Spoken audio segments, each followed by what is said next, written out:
You know, in the paper 2 days ago, proudly broadcast that Washington, D.C., hundreds line up for same-sex license in D.C. Same-sex marriage. You know, the tabloids back in the 50s and 60s wouldn't have, this is typical newspaper print. The tabloids wouldn't even had something back then like that. Smut magazines wouldn't have had a story like that. And this is our daily paper. These are the reports we get. And of course, on the backside of that same paper, accused molester gets 6 years in prison. Why do we have so much molestation? Is it but maybe that we allow homosexuals to break down our streets in Main Street? That we don't have prayer in school? That we don't have any moral guidance? Would that have something to do with it? Possibly. We can always be sidetracked with, and they've told these candidates, just talk about jobs, economy, and education. Just stay on that. Well, when we get focused on something over here, we might not be catching what the left hand's been doing over here. You've got to be keenly aware of what's going on. And I see a lot. I happen to get a newsletter every day from Inside Indiana Business. And they are constantly talking about bringing in new jobs. This new company's coming in, that new company's coming in. Unfortunately, it seems to stop at Terre Haute.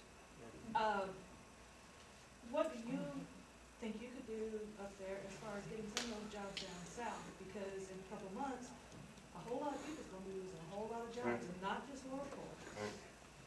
Well, what I was doing, see, you know, this Senate job, they call this a part-time job because it's only about 3 or 4 months out of each year. The session only lasts 3 or 4 months. For me, it'd be a full-time job. You might only pay for 3 or 4 months, but for me, I'd like to be the guy out here.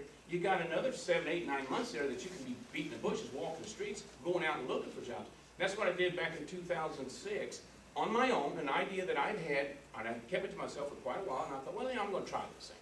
I sent an email to Eric Holcomb, who's Governor Daniels' chief of staff. Now, you guys know I was heavily involved in gun rights, still am. And this is something that's been on my mind. The government and the government had really been after gun manufacturers, trying to sue them out of business. Every time some thugs would shoot each other out here in some gangland fight, they'd want to hold the manufacturer responsible. And I thought, how about if we would bring all the gun manufacturers to Indiana? And since we had Crane Naval Facility, why not? Because these guys work with Crane. They do a lot of their research and development. They exchange prototypes. Wouldn't it be nice if we... So here I am, just a truck driver, just a plain ordinary Joe.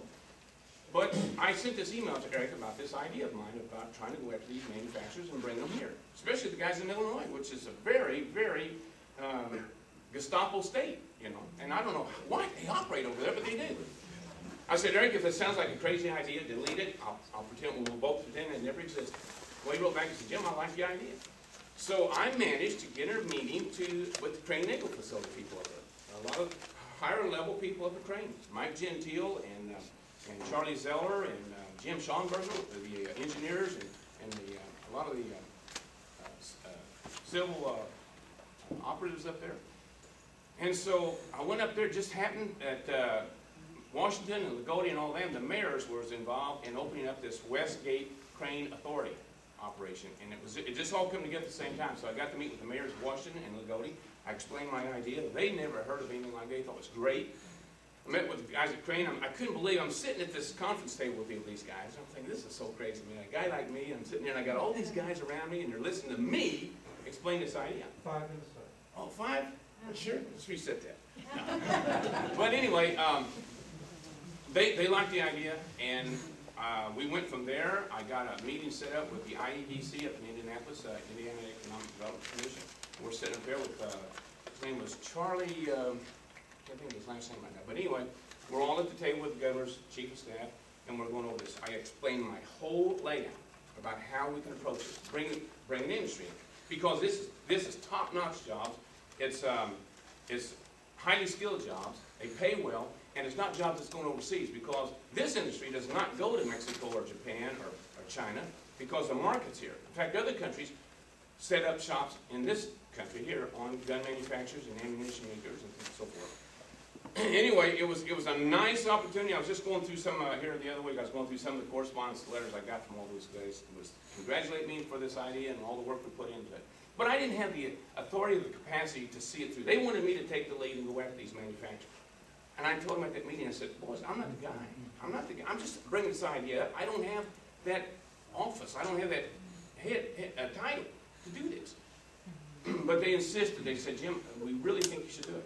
And I really felt bad. I come away, I was really disappointed that they weren't willing to hand it over to somebody who had the authority. If I was a senator, you better believe I'd have been in my car over in Illinois and up in Massachusetts. I did get Colt Manufacturing to come down.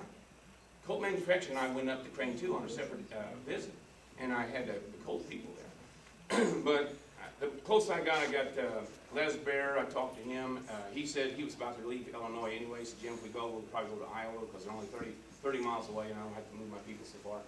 But nevertheless, I'm just pointing this out because I could do that. I did that much just as a civilian. I got myself up inside Train Naval Facility at the table with some of the top leaders of that facility. It can be done. There's not anything out there that I'm not afraid to challenge and accomplish. Nothing. But you got to give me that. You got to give me that ability to do that. You've got to help me get elected, folks. We've got to get somebody up there that's got to drive. I've got the fire in me, and it's not going to go away. Yeah, I think you got my vote, but if I try to elaborate on something you've already answered on religion, and I'm a lifelong Catholic too, and I cherish the faith in Jesus Christ, that I learned from age 7 up. But I'm embarrassed at the Catholic bishops. Their liberal slang, their lip service on abortion. Right. And that's it. Would you do something? Would you oppose your bishops whenever they start promoting? Put me down because I already did that. Yes, indeed. I already did it. Marty can tell you, the year of the election, I can take on the bishop. I did it. I'm not bashful.